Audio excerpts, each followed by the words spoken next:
coworker tried to get me fired over breast implants, so I pulled a reverse Uno card. 4 years ago now, when I was 24, my mum died of breast cancer, and as both my grandmothers had also died of it, I saw a specialist for a screening. I found out I had some cells in one of my breasts that could have turned cancerous at any given moment. I was told I had a few options. I could have regular screenings every 3 or 4 months until it does develop into cancer. I was told the risk of the cells becoming cancerous was very high due to family history, but it could also potentially never could turn, so I'd just be getting these screenings for no reason. I could get a single mastectomy on the breast with the bad cells, but they'd need to keep an eye on the other one, so I'd still need regular checkups for the other breast.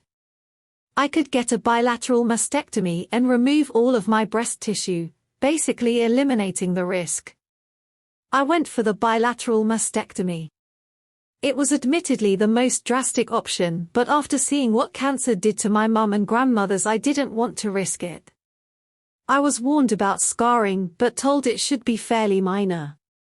It wasn't, and I was left with 2 huge, pink, jagged scars on either side of my chest, each about 1 inch long and half an inch wide, and it caused me to go into a severe depression, where it got to the stage of me not even leaving my flat because I didn't want people to see me, throwing out my mirrors, and getting physically sick looking at myself. I went to a therapist, who suggested a plastic surgeon. The therapist said they'd never normally do that, but it was clearly something I was struggling with and I might never get over it, and the therapist could see why I struggle with it. Although I'll admit the therapist did send me to ask about scar reduction. The plastic surgeon suggested a cream, a laser or implants. The cream didn't work, and the laser was both expensive and risky, so I went with the implants. My natural boobs were an F-cup, so I went with a slightly smaller DD. Since then my mental health has improved and I feel a lot better about the way I look. My confidence has gone up, as has my self-esteem. I know I shouldn't put so much into my appearance, but I wasn't exaggerating about these scars. Huge, bright pink, jagged, raised, just really awful to look at, and I hated seeing myself, and they are now nicely hidden away and you can barely feel them. In the present day, I'm 28 years old and working in an office. I'm doing a lot better than I was. My coworker, Jill, found out I'd had a boob job, but not about the cancer thing, when myself and my friend from years before the mastectomy were planning a holiday and she made a joke about me going on a plane with my implants, and Jill overheard. By the end of the day, the entire office knew I'd had a boob job, but not why, and 6 people confirmed Jill had told them. Over the next few months Jill made many jokes and comments about my chest to coworkers when I was in earshot, at one point saying I had more plastic than Barbie, and calling me fake in 2 ways. I didn't hear this one myself, but a friend in the office told me that Jill had at one point referred to me as a sack of silicone. IDK what her problem was exactly, but at one point she mentioned the NHS, so I assume Jill thought that I'd got my tits done for free on taxpayer money. I'd gotten the mastectomy on NHS but gone private for therapy and implants. I asked her to stop more than once, but unfortunately the places I'd talked to her were places like the lift and the women's bathroom, where there weren't any cameras, and Jill just kept making comments no matter how often I asked her not to. I wouldn't say it was every single day, but I heard at least 3 comments per week for 3 months. I hit my breaking point when me, Jill and a few other co-workers were having lunch. I referred to something as being shallow and Jill said, "You'd know all about being shallow," while gesturing to my chest. I snapped. I said, "Do you know why I have these?" A few years ago the doctors found potentially cancerous cells in my breast tissue. I was advised to get a mastectomy and was left with huge ugly scars on my chest. I went to see a therapist who sent me to a cosmetic surgeon, who advised me to get implants to hide the scars, and I did just so I could look at myself in the mirror without crying. So maybe next time you want to judge someone for having cosmetic surgery, you should ask them why they had it first. And feeling like that was a mic drop moment, I picked up my food and left. For the rest of the day I had about 1/3 of my office come up to me and offer support, and the rest tell me that Jill was just joking around and I was being a bitch. I replied that Jill was being a bitch long before I was. I then got an email from HR saying they wanted to talk to me the following day, and when I called for clarification they mentioned a hostile work environment. Note, this is apparently an American term and holds little weight in England, but it's what was said over the phone. I knew the person who signed off the email and I'd spoken to. Her name was Debbie, and she was Jill's friend in HR, so I was fairly confident on who had reported me. I realized that if this was already being sent to HR, I needed as much ammunition as possible, so I went about collecting my information. As Debbie had dealt with me so far, it was safe to assume she would be the person reviewing the complaint with me, and if that was true I was fucked. However, I vaguely remembered a section on complaints that was in my contract when I first signed with the company. I flicked through the contract and there was a part in complaints section that said I was contractually allowed to request a change of reviewer if I felt my allocated reviewer was biased. It was called an impartial overseer. I photocopied the page and highlighted that part. Then I messaged the people who had offered their support over Facebook, and said basically, HR have asked to see me. Do any of you remember Jill insulting me to your face, and are you willing to write and sign something saying what you heard and when? Not everyone was willing to help as Jill is somewhat feared in the office due to her befriending HR and management, but about 20 people were willing to help me. I guessed roughly when I'd asked Jill to stop previously, the 4 asks over the last few months. Some timings were easy to guess as they'd happened on my break or when I'd first arrived at work, and I wrote them all down, along with a rough time of when the lunchroom confrontation happened and a list of names of who was there for the lunchroom confrontation.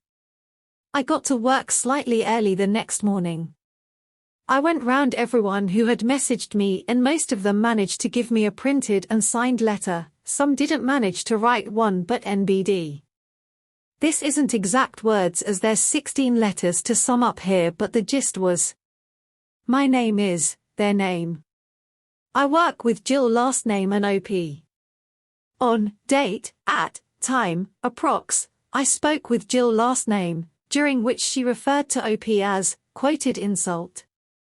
I felt this was inappropriate as it directly related to ARP's appearance and am willing to go on record further to establish that Jill last name has been discussing OP in the workplace in the same manner for 3 months now, causing me discomfort and creating what I feel is a hostile work environment.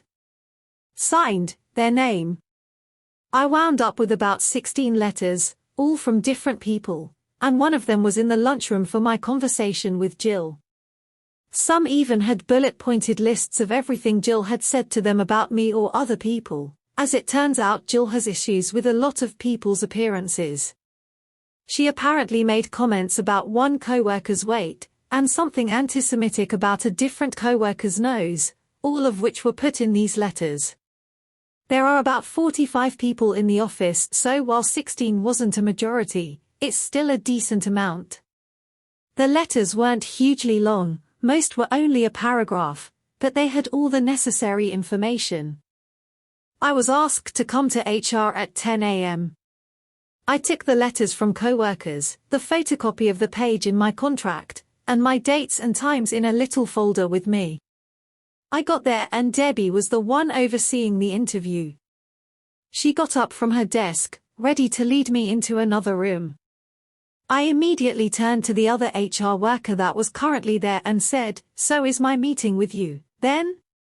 Debbie said, "No, you're with me."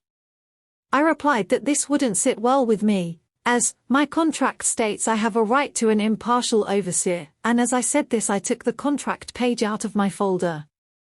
Debbie read it. I wouldn't let her take the paper when there was a shredder so close by, and said she could be impartial.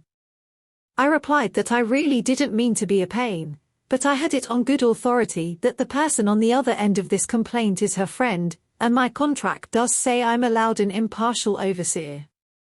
Debbie stomped off to get supervisor. Supervisor asks how I know she can't be impartial, and I tell him that I have it on good authority that the Jill, who was on the other end of this complaint, is a close friend of Debbie. He asked Debbie if this was true, to which she only replied, "I can be impartial." Supervisor took a deep breath, asked the other HR rep to come with him, and the four of us all went to review the complaint. I thanked them for being so accommodating. I was worried I'd annoyed them. Debbie took out the complaint and all three of them went through it with me. Debbie looked homicidal the whole time the interview was happening, as she had clearly anticipated firing me, or at least recommending me being fired. The interview went something like this. It took like over half an hour and they kept asking me the same questions but phrased different ways, so this is a really drastically condensed version. Question: you said outside that you think Jill last name reported you. Why is this? A. Jill has had an issue with me for about 3 months now. Question: why didn't you come to us when you realized Jill had an issue? A. I had no issue with her. Question: what issue does Jill have with you? A. 4 years ago a specialist identified potentially cancerous cells in my breast tissue. I had surgery to remove my breast tissue, thereby removing the cells and the risk. After the surgery I was left with large scars on my chest. I went to a therapist for low self-esteem and depression. The therapist suggested a plastic surgeon who suggested breast implants to cover my scars. All of this is in my medical history, which you have a copy of in my file and my full permission to review. Jill found out about my breast implants but didn't know about the cancer. Jill had a problem with my breast implants and decided to communicate this problem to our co-workers. Question: why do you feel this is true? A. Here's 16 signed statements, all from different co-workers, all testifying that Jill told the entire office I'd had breast implants on the day she found out and has since made comments about these implants frequently. They have quotes of what Jill said to them about it and rough dates and times. Question: rough dates and times? A. No one knew this would be escalated to such an extent, so no one really took notes as and when it happened. Question: what event or events do you think directly led to this complaint of harassment? A. For me, harassment began when Jill told everyone about my breast implants without my consent, but as to the complaint placed against me, it would probably be what happened at about time yesterday in the lunchroom. Jill made a comment about me being shallow while gesturing to my breasts, and I replied by giving her an abridged version of my relevant medical history and ending with a comment about the importance of getting the full story. There are cameras in the lunchroom, so I'm sure you'll be able to find that conversation. I'll admit I could have handled the situation better, but after 3 months I felt I had to put my foot down. Here's a list of names of people who were also present. There were 6 people at the table, including myself and Jill. One of these people is also in those letters, and has written their account of the conversation and signed it. Question: had you had a conversation with Jill prior to this regarding her comments about you? A. Several, spaced out over the last 3 months. Each time I communicated to her that I felt uncomfortable and upset with these comments she was making and would appreciate it if she were to stop. Question: to your knowledge, was Jill made aware of your former cancer at any point in this time? A. No. It wasn't mentioned in the conversation with my friend she overheard, and I didn't tell her because frankly it's none of her business, and I did not feel the need to detail my medical history to a coworker in order to avoid further sexual harassment. Supervisor stands up and says, "Well, I think we're done here." He shakes my hand and sends me back to my desk saying that I'd hear from them after they reviewed the evidence, letters, CCTV, medical history and anything they had already, and made a decision on the case. I got back to my desk, pulled up my CV, and prepared to start the job search again. About an hour goes by, then the person who wrote the letter and was there for the lunchroom conversation gets called for a meeting with HR. They come back 10-ish minutes later. The other people who were also there for the lunchroom conversation get called one by one, except Jill. All of them are gone for about 10 minutes, then come back, find a coworker, and say that HR wants to see them. Then the people who wrote letters but weren't there yesterday are also called one by one and are each gone for about 10 minutes each, some longer, some shorter. By about 3:30 it looks like everyone who wrote a letter or was there in the lunchroom has been interviewed. Then, finally, Jill gets called in. She's gone for about 30 minutes and comes back fuming. She glares at me while I work, but I ignore her. For 30-ish, Jill gets called into HR again. 5 p.m. rolls around, everyone is either leaving or getting ready to leave, when Jill storms back into the office. She glares at me the whole time she packs up her desk.